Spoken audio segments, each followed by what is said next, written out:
So let me show you the cards. This is your energy. This is how your partner sees you, and this is what you're bringing to the table. We have here the Queen of Pentacles. She's really pretty. Your partner sees you as someone who is dark-skinned and exotic. Okay, for those with dark skin who are quite exotic looking, you're different from the people that they have dated in the past. You're very, very beautiful. You know, look nice. You are very presentable. You look very sure-footed for whatever reason. You're self-sufficient. You know how to make money. You work a lot. You take care of yourself. You're financially independent. You have a lot of abundance, but you're very closed off emotionally.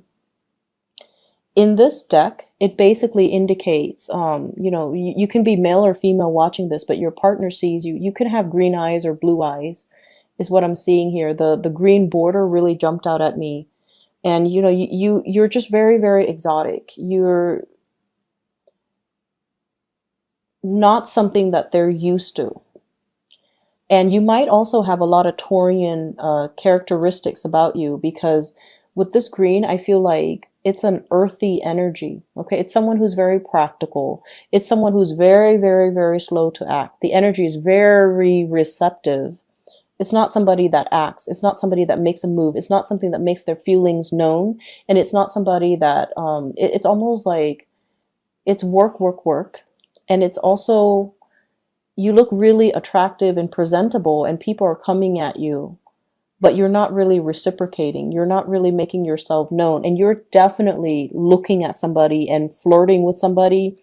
And, you know, when they see you, I feel like, or when you see them, I feel almost like this damsel in distress type of energy, where you soften up, where you know, you ask them, can you help me do this? Can you help me do that? Your voice gets a little bit different. Your demeanor is different. So you definitely, for singles, you have somebody that you're eyeing, okay?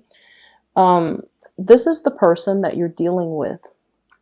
And the message I'm getting from this card is forget me not. This is someone that is not easy to forget. They're very memorable. They have a very strong personality. They have a very strong impact in your life. So we have here the King of Swords, and this can be an air sign, an Aquarius, a Gemini, or like another Gemini that you're dealing with, or a Libra, Aquarius, Gemini, or Libra. This is somebody that is very, very focused on the head, the upper chakras, okay? He's got wings on his head, very mercurial. So you might be dealing with another Gemini or someone with strong Gemini traits. Very analytical, very concise with communication, someone who's very strategic. They plan things out in their lives, and they execute plans that they spend a lot of time, you know, on, okay?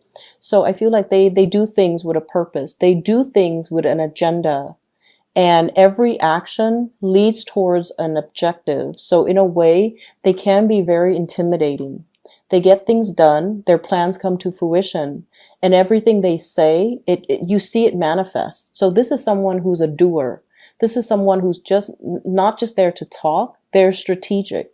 So whatever information they share with you, everything is shared very, very strategically. And I feel like with this person, their presence is really strong. I'm seeing like someone who makes such a huge impact.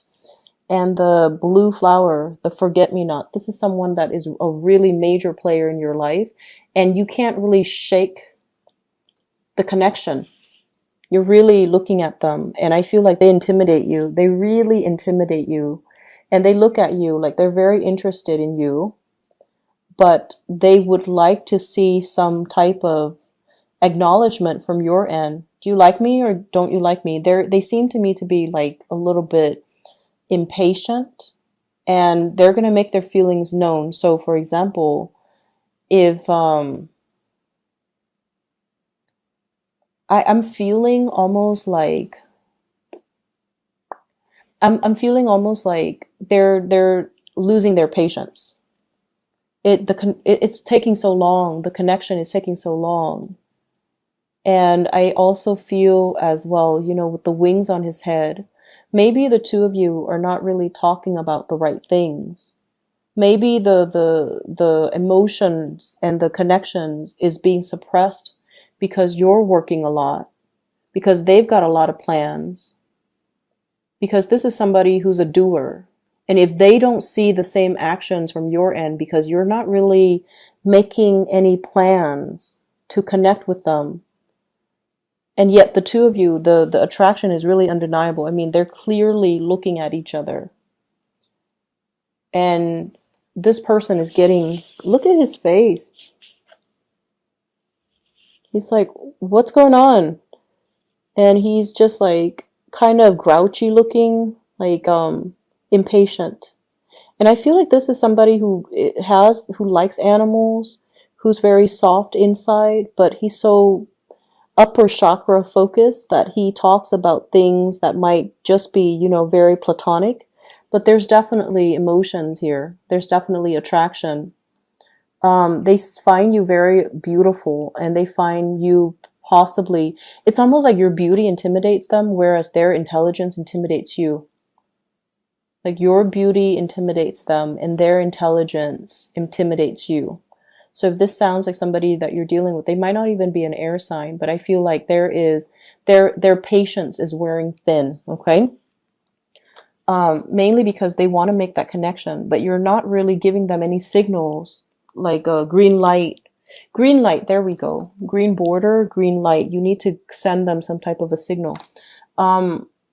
The other person that you might be dealing with, or what you're hoping to come into the picture, because all of these cards are major arcana cards. We have here the Death card, wanting that change, feeling like you're a Skeletor, okay? You're this person walking around kind of cold in an environment where you don't have skin, you don't have a heart, you don't have feelings. Feeling like you're just going through the motions in a very barren landscape. Feeling like you're just going to work and home. Not feeling inspired in your life, and wanting to find that spark of passion. Wanting to find some type of a reprieve. Wanting, a change. And I feel like you've been feeling this for some time. And you have a partner that's coming into your life that's going to bring all of that with the Judgment card. The Judgment card is contact, communication.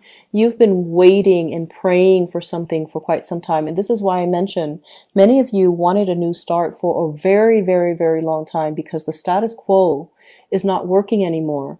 And I feel like, this little angel here is bringing about clothes and warmth and prosperity and the green and just like opportunities. So you're headed in this direction, which is communication, contact, breakthroughs, realization, epiphanies, awakening, revelation. So I feel like all of these words signifies a brand new start, and yet you're not making the start. Okay, you're apprehensive, and I feel like you expect the other person to make a move. And what's coming through as well is a communion. I'm using all these biblical terms, but I feel like, there's so much like angelic presence.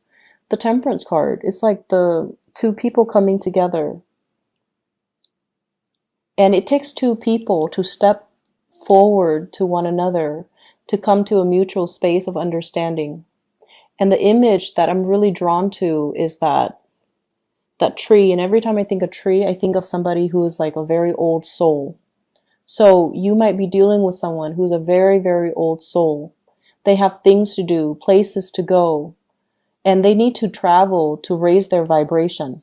And what that means is they want to learn. They don't like to have opportunities pass them by.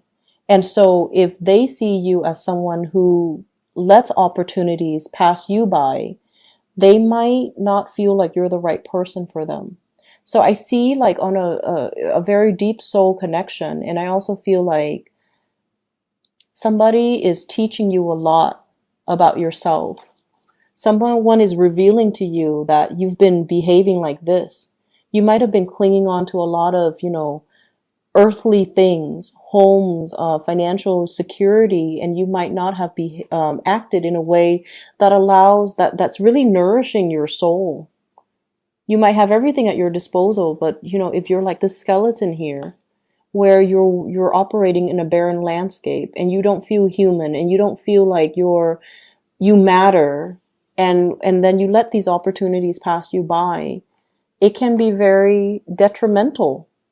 So someone is bringing in this realization and this major awakening in your life, and you start to feel passion and that sense of communion again, that sense of like you're meeting someone who is a kindred soul, who's teaching you a lot about the world, who's an old soul, and they can give out a lot of insights and advice. Then go for it. Okay. So I believe it was last week where there might be third parties. Whereas I feel like this week, your energy is definitely focused on one person. And I have a very strong air sign, Aquarius, Gemini, and Libra. And I feel like there's a major learning curve that has to happen with this person. So opening up your communication with this person is going to be critical. And I feel like the person you're dealing with, they find you very attractive, very beautiful, but you might be a little bit too, they might see you as a little bit too materialistic. They might also see you as someone who doesn't take initiative, and they're kind of impatient. Okay, if you like them, go for it, because I feel like the major arcana cards are giving you your spiritual advice in love, and it's saying that this can be a very beautiful and fruitful union, and it can really grow. And this is a card of Sagittarius. So you're dealing with someone who might be your polar opposites, might be a Sagittarius as well. So I have air sign, Scorpio, and Sagittarius. So Aquarius, Gemini, Libra, Scorpio, Sagittarius. But these are people that are very polar opposites from you. In other areas of your life, your spiritual advice here is, once again, the big reveal, the revelation. And I feel as if it's a continuation of the love reading. That's what it feels like to me. And I feel like it harkens back to last week's energy where there might be a third party interfering. So I hate to, revisit the same themes, but that's what it feels like, because we have the Ace of Cups, the High Priestess, the Seven of Swords. And the Ace of Cups deals with love. The High Priestess deals with information that's hidden from the light. And the Seven of Swords, sneaky behavior. So I feel like, third party interference, that's still coming through in your home life, in your work life. So workplace attraction, possibly affecting the home life relationship. So just to put that out there. And what I'm seeing here is, for many of you, I feel almost as if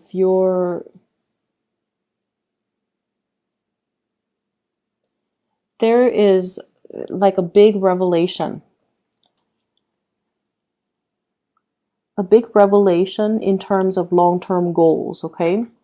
It's like you're achieving something, or you're finding the path towards achieving something that you really want. So the High Priestess, following our intuition, trusting our gut instincts, not doubting ourselves, not reading too much between the lines, not over-analyzing. Let go of that Virgoan energy and just kind of live in the moment and feel things out, and kind of like lift the veil from your face so you can kind of see what's in front of you. And this is pretty much, what makes you happy, what really drives and inspires you, and finding ways to embody these things, or to incorporate the things that you love, the things that you enjoy, back into your life. And I feel like it's saying the key to happiness. It's not just financial prosperity. It's not just the abundance. It's not just, purchasing a house, putting the kids through school, having a really nice car, and being looked at. The things that will make you really happy, and what's really standing between you and the things that make you feel really happy is, I feel like for many of you, it's inner knowledge, it's wisdom, it's to be able to have a lot of career success, and to also be looked at as somebody who's very capable and very confident, and somebody that other people turn to for sage advice and wisdom. So I feel like for many of you, you might have been chasing after the wrong things. the things that you thought would bring about security might be the things that bring other people security, but it's not really right for you. And so the universe is really urging you, really figure out and really ask yourself, what is it that makes me happy? And what you need to do in your life to incorporate these activities that can make you happy. So it's not just work and home, work and home. It needs to be a little bit more robust, and it needs to be a little bit more like soul fulfilling. So I feel like many of you are getting to a point where you want something to nurture, or you want someone to nurture you, or you want something to spiritually and emotionally nurture you. And you're going to be able to come to that realization here if you are able to achieve this financial stability first, so that you're not constantly, worried about finances and expenditures, and then be able to focus on love and relationships. And I have as well the Six of Wands. This is like career success and accolades. Okay. This is pretty much getting ahead in life, having a wide following, getting a lot of recognition, and being able to lead the way, having people trust you enough and respect you so that they can follow your lead, and they can, come to you for advice and for consultation. And we also have as well the Seven of Swords as well as the Six of Wands. The sword energy can be a little bit problematic in that we step over other people in order to get ahead. Okay, so it's sort of like, I feel like for many of you in the work environment, figuring out, am I really happy here, or do I need to make a change? Am I really happy with the cutthroat environment, even though I'm making so much money at this job? Is the cutthroat environment worth it? Or should I find a more harmonious place to work? And I feel as well, it's sort of like somebody's stepping over somebody in order to achieve, in order to get ahead. And you're seeing it and you're not liking it. So there are just huge things about, how do we find emotional fulfillment? What's right? What's morally like the right thing to do, as well as things that we need to kind of incorporate into our lives so that we're not feeling like this, like life is barren, and that the work environment is like, it goes along, it moves along, but you're not feeling inspired. So finding that inspiration possibly in the work that you do, changing your job, or even finding that inspiration through other avenues. It's like you're expecting one area of your life to fulfill all of your emotional needs. And as a Gemini, that's nearly impossible. You need to have other things going on.